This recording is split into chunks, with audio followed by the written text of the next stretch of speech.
Introducing the Bite Me Cannabis Club. The Bite Me Cannabis Club aims to be an inclusive online space for cannabis lovers. Whether you're simply curious about how cannabis can improve your life or you're fully seasoned, there's always more to learn. When you join the Bite Me Cannabis Club, you'll have access to like-minded people interested in cannabis, monthly workshops, live Q&As, recipes and recipe swaps, digital cookbooks, fully functional chat feature, and a whole lot more. For a limited time, it's only $5 a month with a 30-day free trial so you can try it out and see if it's right for you. This isn't just another Facebook group or confusing Discord channel. I carefully chose a platform that offers a clear, uncluttered, and seamless community experience. See for yourself, join today, say hello. I can't wait to connect with you there. Join the Bite Me Cannabis Club today. Link in your podcast app.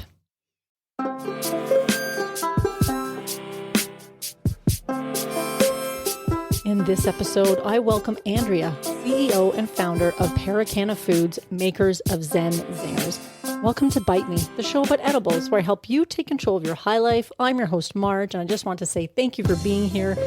And I think you're really going to enjoy this conversation.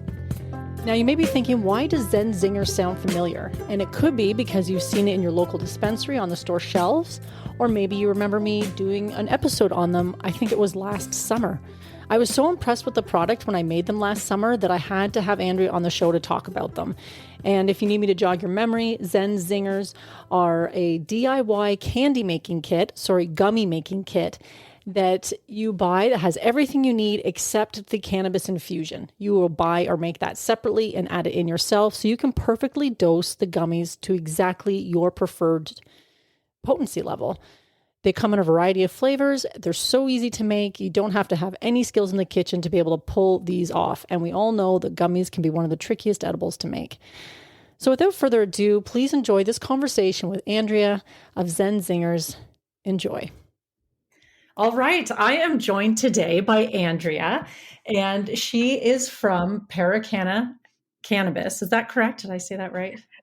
Paracanna Foods. Paracanna Foods. And I would like it, Andrea, if you could tell me a little bit about yourself before we get started. All right.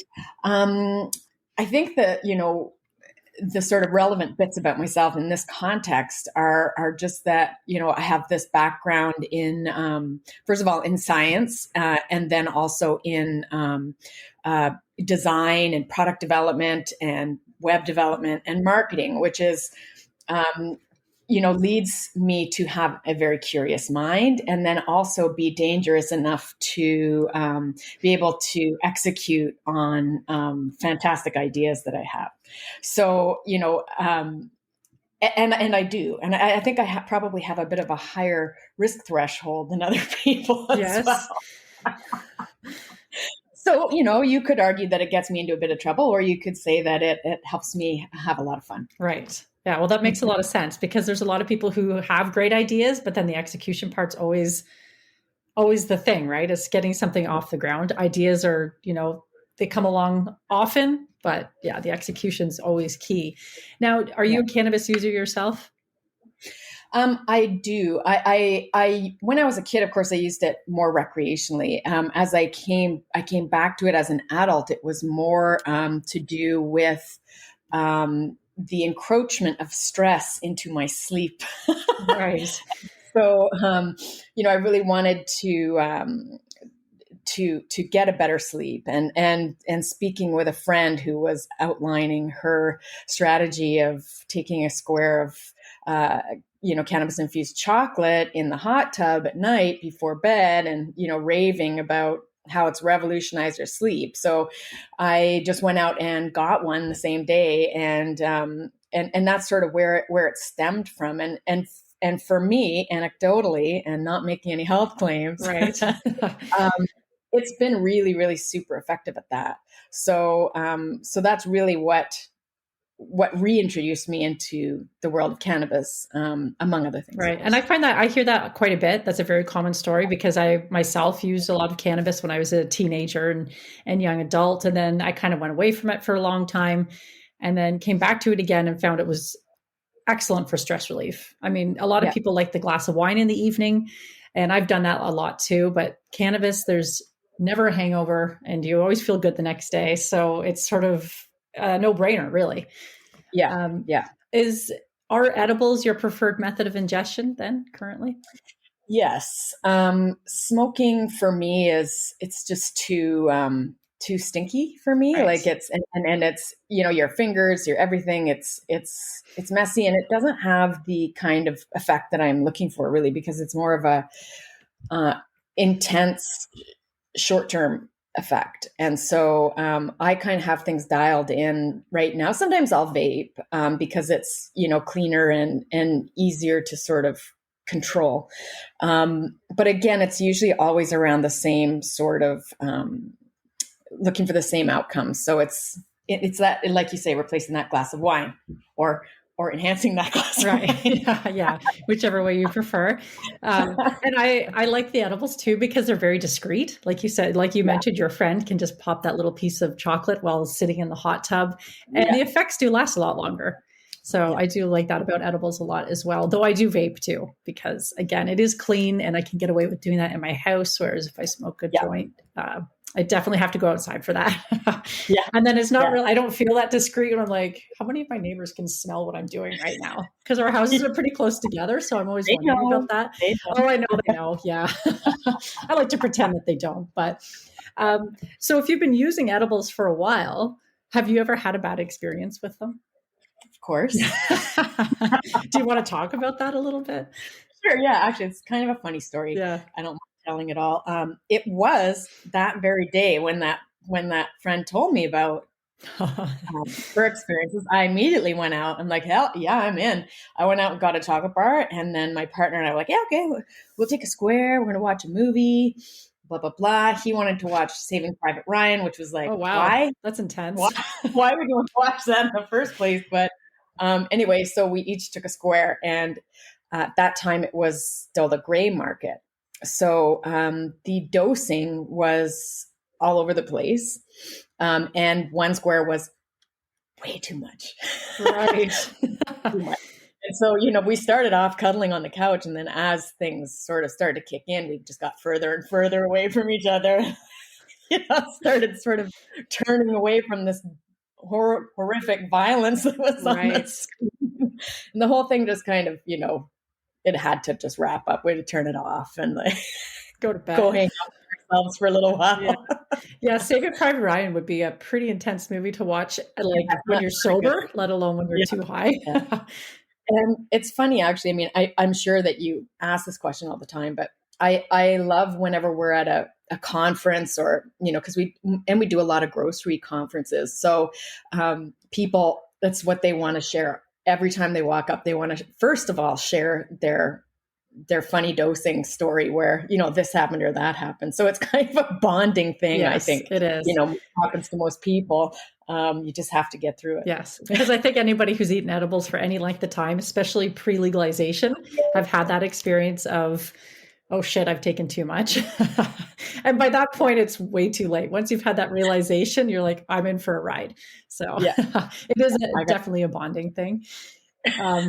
Now, your company, Paracana Foods, creates this product called Zen Zingers, and I have reviewed them on this very podcast. So people should be pretty familiar with them. And I think they're fantastic. And I was just hoping you could tell people exactly what they are. And yeah. Okay.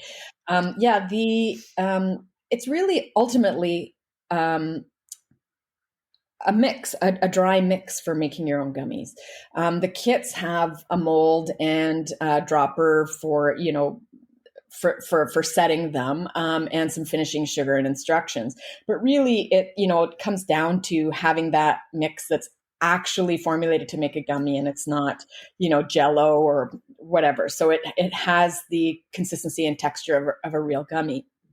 And really,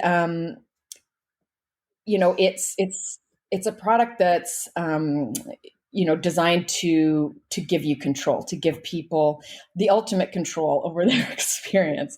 And that doesn't mean that you won't run into dosing issues, but it should be a lot a lot easier to control and to keep yourself safe. And a lot of our clients are elderly or in the higher age range, so safety and that is much more important to them.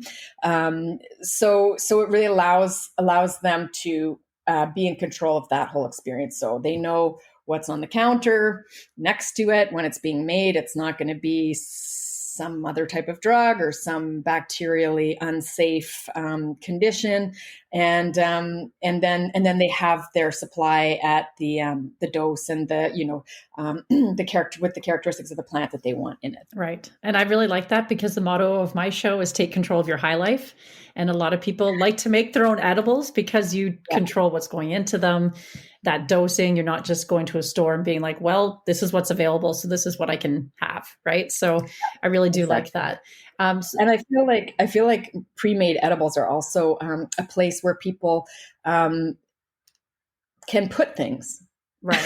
Yes. And by that, I just mean, whatever came off the plant, whatever was trimmed off, whatever shake there is, and that might mean a bunch of different types of strains or different types of plants. And I think, sometimes that results in an inferior product. Right. And a lot of it too on the legal market is made with distillate. So it's been stripped of all the things that give, the cannabis plant its characteristics, which means I find the high is quite a bit different as well. And that full spectrum is just usually. I think that's a really good part of it is that everybody has a different. Some people just want straight THC, sure, in a distillate, or some people want us to try and work on a strain, or they want something full spectrum, like you say. So it gives them opportunity to make that, or they want something that's all organic, know. So it gives them that sort of choice to make those decisions, right? Rather than having. And it's funny you mentioned that too, because there's very few organic edibles on the market right now that I've seen so far. There's a handful, a very small handful, but there's not that many. So if that's important to them, that's not something you're going to find too much in the legal market. But what gave you the idea to start this product in the first place? Well, actually, it's pretty easy to pinpoint because in our health authority, during the period of gray market edibles, our health authority decided that they were unsafe and banned them. So I know that's hard to follow. They're banning something that's not legal. Right.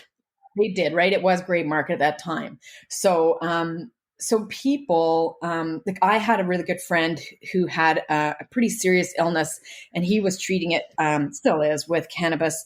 And the only other effective alternative they had found was prednisone. So it really wasn't something that was maintainable or sustainable. And so he was actually ordering from Ontario for edibles out here, and so it came on my radar that people who really were relying on these products were now having sort of sourcing issues.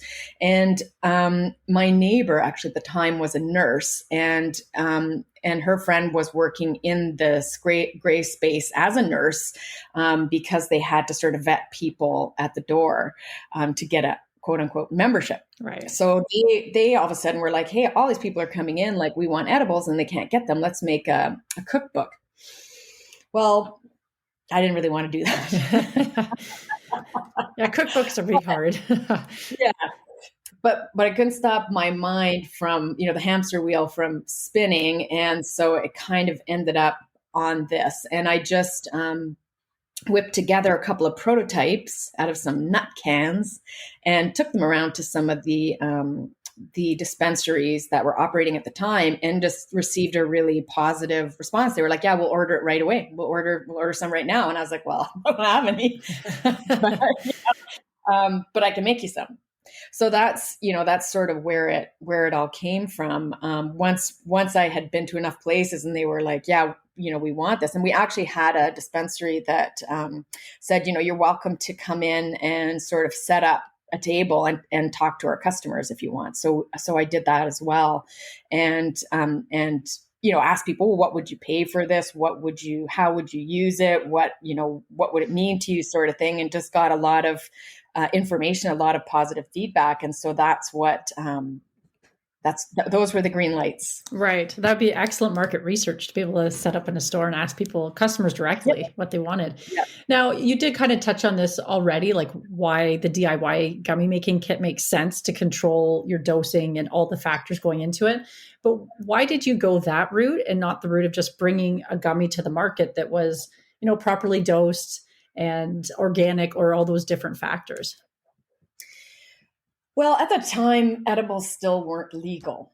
And it was interesting because I held off on bringing the product to market really, with a serious effort into the gray market, because I knew all those dispensaries were going to change, turn over into something else. So all that sales effort, would possibly have been, for nothing kind of. We did go into some of them, but the real sales push came after legalization, when people knew where they stood. And by that point, I was really lucky to get involved with the BC Food Processors Association. And they put on a lot of edibles workshops and seminars with industry people. And it became really evident that it was going to be a very, very difficult path, where you had the potential to lose a lot of money. Right. Right? So just even around the licensing side of things. So we all know the stories now. So many people wanted to get a grower's license and stood in line holding their money ransom. They're needing to have QA professionals assigned and, spaces and stuff a year before they're, finding out whether they get a license or not. So it was just so tumultuous, and there was just so much potential for a negative outcome.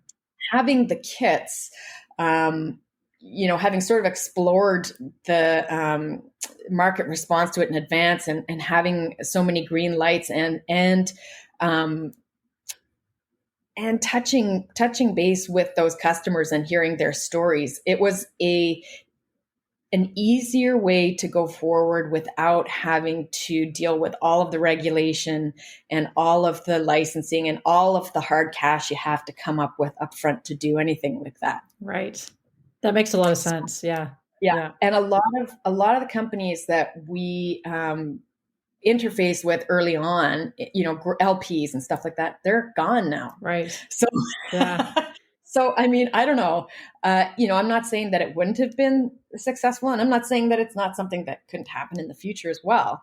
But it was hard enough just being a cannabis adjacent product, let alone being one that actually has cannabis in the product. Yeah. And I've always heard too, especially when it comes to the edibles, that once you're getting into an edible consumer packaged good, that's a double regulated industry, because you're regulated the cannabis industry, and then you're regulated by the food industry. And there's so much regulation for each of those individually, and then together. That sounds like a nightmare. So I can understand. That was a pretty smart move on your part to go that direction. What's kept you motivated to push through, which has probably still been an incredibly challenging process? Yeah, I mean, it's fun. It's been really fun. And I feel like that has a lot to do with the customers. I end up on the phone or emailing with people daily, and they love to share their stories, and they're really enthusiastic about the product. So it really kind of gets under your skin and becomes pleasant. Right. Yeah. It becomes like something that you enjoy doing. So, and people, and also it's like the packaging and the branding really resonates with people. So they get excited about it. And I don't know, it has such a good feeling around it that it's not like work. Right. Well, and anytime, you're getting that feedback from people that your product is helping somebody, I mean, that would definitely be motivating. Yeah, but for sure. What's been your biggest challenge to date then? Yeah, that's been funding. Right. Really, I can't tell you how much time I have wasted trying to access funding. And what ends up happening is that you go through all of the motions before they say, "Oh no, you're cannabis adjacent. We don't deal with cannabis adjacent companies." And that's, government funding, bank funding, anything like that, which is a bit surprising Right. because we've legalized it. So the banking stuff, we all kind of know why. They have deep relationships with the United States, and they don't want to be in that business or to be involved in any of that kind of risk. The government, on the other hand, is sort of like a bit more difficult to understand, in the sense that you did this, you made it legal. Now you're blocking the small people, the small enterprises, the small entrepreneurs from accessing this market that you've created, and really kind of ruled it off just to the big guys. And so, and even the banks, when they did start opening up to some of this, it was only to deal with the big guys. So it was frustrating. It was very, very much an exercise in chasing your own tail. And so I wasn't thrilled with that. Right. No doubt. Is it still pretty tricky to get funding from both public and private sources? Like, I'm surprised to hear that maybe not about the banks because of you mentioned the relationships with US companies and they're not federally legal yet, but yeah, I'm really surprised to hear that. Yeah. And the other thing is, there are so many initiatives for, women entrepreneurs, and the government really wants female entrepreneurs to, get out there and participate. So, I just felt like in so many ways they didn't put their money where the mouth was, on a lot of different levels. But at the same time, I did find a local bank that was willing to support me and has earned my loyalty. Oh, well, I can imagine they have. Yeah. And really worked with me as, the best they could. Right. So we did end up bootstrapping it. And in retrospect, it was very difficult. It really limited how quickly we could grow, but it ultimately, we are coast to coast to coast in Canada and making our way through the States. So it's there. It's just, it just took a lot longer. Right. Well, I'm very happy to hear that because honestly, I think the market needs a lot more of the smaller players because it's filled, like probably in the States as well, with huge companies and conglomerates that, they can bring a certain product to the market, but the more interesting stuff always seems to come from the smaller companies. And that's what I love to support myself. So now, how many versions of this gummy did you have to create in order to get to the final product? I have a logbook that I bet you do. Really that's how it had to go, right?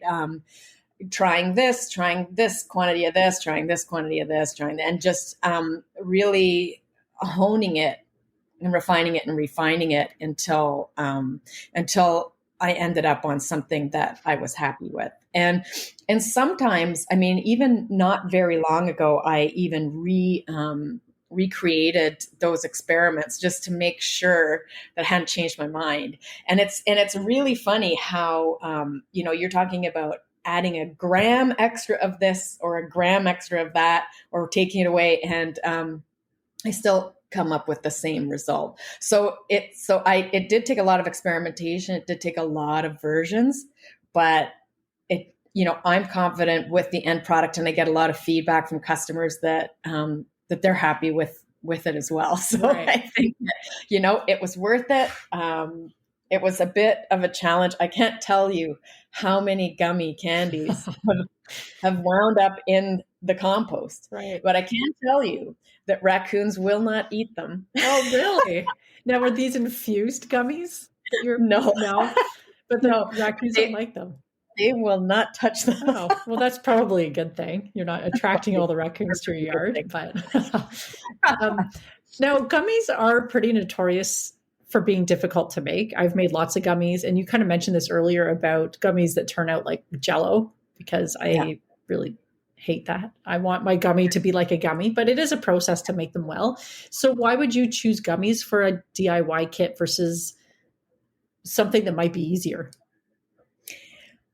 Um, I just felt like it was, because it was a challenge, it was going to be something that people needed more, if Right. you know what I mean. Mm-hmm. Making a brownie, I think there is a case for that. Um, Convenience is amazing, and I also feel like there are challenges around dosing in baking as well Mm-hmm. that can be addressed using some of the same methods that I did in the gummy kit. But ultimately, I felt like the gummy candy was what people wanted, what people were struggling with in terms of recipe and technique, and so, and also I love gummies Yeah. I a love gummies little too. less now than I did before. Right. But I still eat them. So that's why I went that route. Right. Yeah. And that just makes sense too, because essentially if somebody really wanted to, they could go to the store and buy like a brownie mix and just add their infused oil or whatever. But gummies Yeah. are trickier to make. And they were, when I made them, they were so simple. I was very impressed at how simple it was. So you don't have to know really anything about cooking as long as you can like put some stuff in a pot, Yeah. then you I can mean, do and this. that's why I designed it to be sort of more time based. I don't want people having to get a candy thermometer and and have to invest in things like that. It's Mhm. like, no, it's got to be really like one of the brand promises that anything that we put out there's got to be under 10 minutes in the kitchen, because otherwise it's not convenient, Right. Yeah. right? Otherwise, we're not solving the problem. No, no. And you do solve the problem with not only like the time because they're so simple. Sorry. That's okay. Can you leave that, please? There we go. I think she's done. Yeah, that's fine.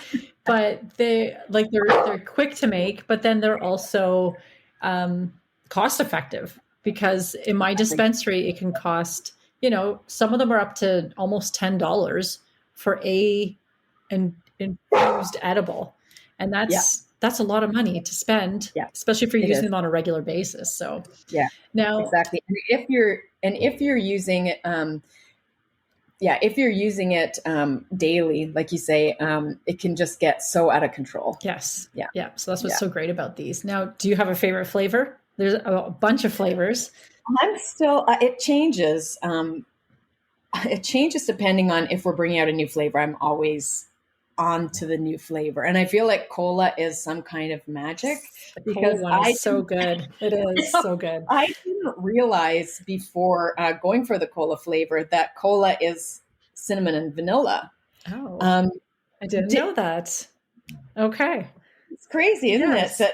And so that flavor formulation that we came up with, it almost tastes carbonated. Like there's something about it that's just so cola. I really enjoy it. But I think at the end of the day, my favorite always kind of comes back to our flagship, which was raspberry. Okay. I haven't tried that one yet. I'll have to try that one next. My last batch, I did half mango, half raspberry. So I filled it up halfway with mango and then the other half with raspberry. Right. That's kind of fun. Now, do you have like a preferred way to infuse them? Because I tried it a couple different ways when I did it, and I think I used the second time MCT oil, possibly. I'm trying to recall, but I found that the other method I used was a lot better. Yeah, it really depends. I mean, it depends on what you have available, right? So concentrates are always going to make a better product because you're putting less in. And the MCT oil or coconut oil, they're great. They're great for putting under the tongue, and they are great in the product, but it can only go so far because there's so much oil there, and the gummies Yes. are so small that you can't emulsify those two elements together beyond a certain point. So we recommend no more than 3 teaspoons of oil. So if your oil, you really need an oil that's at the max, which is like 30 milligrams per milliliter, right? So that's going to create the best product. But then you're still, you're not going to get the strongest edible in the world, depending on, what you're aiming for. You might have to eat 2 or 3 or something like that. So really, when you're using concentrates, you can make a stronger profile if that's what you're looking for. And then, of course, because there's a variety of different concentrates, you can sort of choose, again, that profile that you're looking for. If you want more, if you're just looking for THC, you can use distillate. If you want a more full spectrum thing, you can choose something else. So what did you use? The first time I used a concentrate, I don't know if you're familiar with Original Stash. They came out with these click pens. Oh, right. And it was a dosing pen. You just clicked it. Yeah. And that's what I used the first time. And it worked excellent. So that's basically right in line with what you're saying. The MCT oil, I don't remember how much I added in, but it just didn't emulsify the same way. And whereas the concentrate did. So that makes a lot of sense to me that it's a preferred way to do it.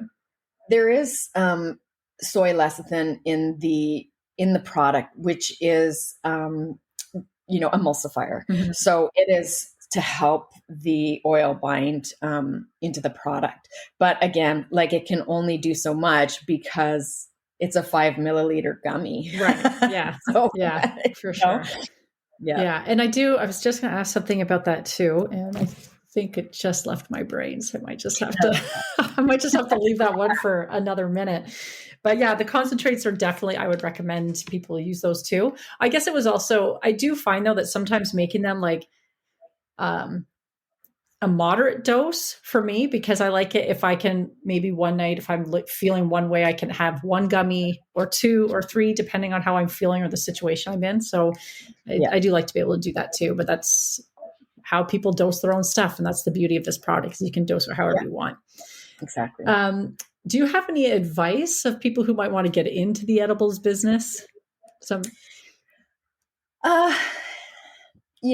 I think that getting into the edibles business is really all about doing everything before you do anything, right? And I know that a lot of people who have gone down the licensing avenue have started on their own, and then after several delays or things like that, have gone back to get involved or get the help of a consultant, right. Because there are licensing consultants. And anecdotally, a lot of what I've heard is that they wish they'd done that from the beginning. Even though it's costly, it can really mitigate the risk and the amount of unexpected costs. And I'm sure that when you make mistakes, which are inevitable when you're starting anything new, those are also costly. So at the end of the day, consultants can help facilitate. I'm sure they've seen it all already, right? So they know. That's it. Yeah, they've been down that path a million times. So they're not going to make a silly mistake that's going to get their application kicked to the end of the line, kind of thing.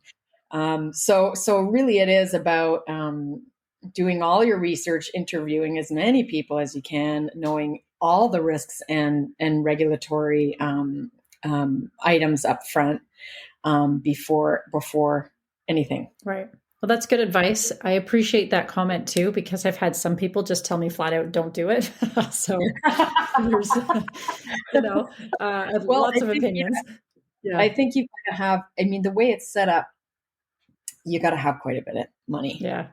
Do it and expertise. And so it's not for the faint of heart. Yeah. So once you go down that path, you have to be prepared for the long haul, I guess. Yeah. Now, how many flavors of Zen Zingers are there right now?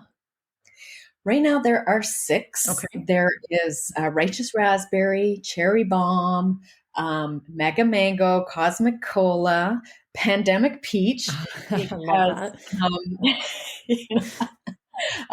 for obvious reasons. Yes. And that is possibly one of my favorites just because of the name. And I remember when I thought of it, I called my parents actually. I was like, what do you think of this? Is it too cheeky? They were like, no, it's awesome. So pandemic peach and punchy pink grapefruit. Okay. And I know like the kits, like you said, come with the molds and the dropper and everything you need to make them, but you also have refill kits. So if you already have the molds, you don't have to keep rebuying everything. So that's fantastic. Yeah. Where can people find Zen Zingers? Right now, they're pretty widely spread in Canada. So even up in the territories on the East Coast, we have a lot there. Obviously, a ton in Ontario through our distribution partners. So you can just call up your local dispensary or glass shop or head shop, smoke shop, all those kinds of venues, or they're available online as well at paracana.com. And you ship to the States as well? Yeah. Ship to the States? So they're available in Canada and the United States. Do you ship worldwide? Yep. There are a few countries that we have blocked just because, there are more scripts coming out of those countries and attacking the website than anything else. Right. Yeah. But yeah, we ship worldwide. We've shipped almost everywhere to date, even to the North Pole. Oh, really? Santa Claus is getting high. I love it. and to Chile and Argentina. So it's kind of like, it's always fun to see a new country come through our commerce. But we've covered a lot of ground so far. And in terms of the United States, we are working with a large distributor down there now. So we're getting into those markets, and hopefully it'll be somewhere near anybody listening soon. Perfect. I love it. But they can also always ask their dispensary to bring it in. Right. Yes. Yeah. Yes. What are your future plans for yourself or for the company? It's still on a really good trajectory and growing. So that's exciting. We're working actually with some potential distribution in Mexico now as well. So it was never a company that was built to keep. So it's always potentially for sale. But it's a super fun business. And as long as those green lights are still there and people are finding value and we're growing, then I'm happy. I'm happy working on it. So it's just onwards and upwards. Onwards and upwards. I love it. So that you heard it here first, folks. I want to say thank you, Andrea, so much for your time today, for joining me on Bite Me, the show about edibles. And I hope that everyone listening will check out Zen Zingers and consider trying them out themselves, because I think they'll be pretty impressed by your products. Wonderful. Thanks so much for reaching out. It was really great to talk to you. Yeah, you too. Well, friends, I hope you enjoyed that conversation as much as I enjoyed having it.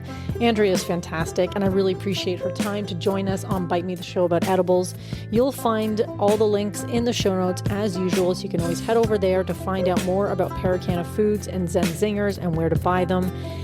And if you have any other questions or feedback or comments about this episode or any other one, never hesitate to reach out to me. You know where to find me. And until next week, my friends, stay high.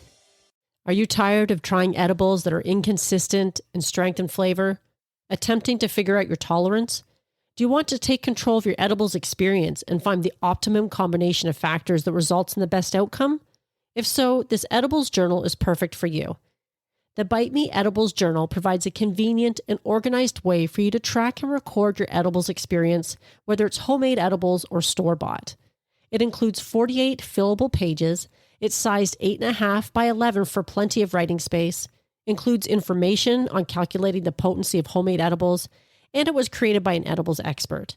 Whether you're a seasoned edibles enthusiast or just starting out on your cannabis journey, the Bite Me Edibles Journal is an essential tool for anyone interested in enjoying their edibles to the fullest. Take control of your high life with this convenient and helpful resource. Add it to your Amazon cart today. Tap the link in the show notes.